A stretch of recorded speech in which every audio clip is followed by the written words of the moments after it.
கதை பேச வா வா வா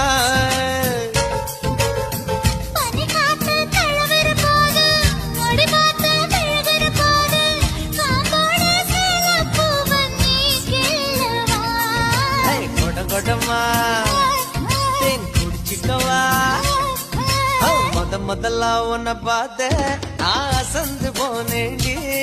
நான் அசந்து போனேண்டி முழம் போட்டு முழுசாயி இப்போ கலக்க போறேண்டி உன்னை கலக்க போறேண்டி